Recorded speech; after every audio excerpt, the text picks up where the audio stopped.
සිරිත් මල්දම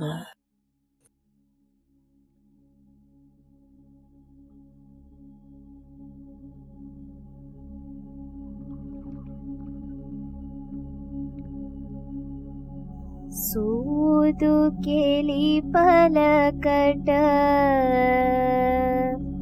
කොළහල කෙරෙන තැනකට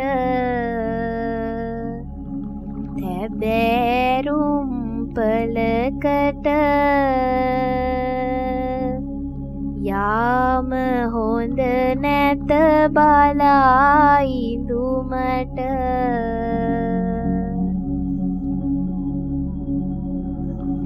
සූදු පොලකට කෝලාහල කරගන්නා තැනකට තැබෑරුමකට බලා ඉඳීමටවත් යාම නුසුදුසු දෙයකි.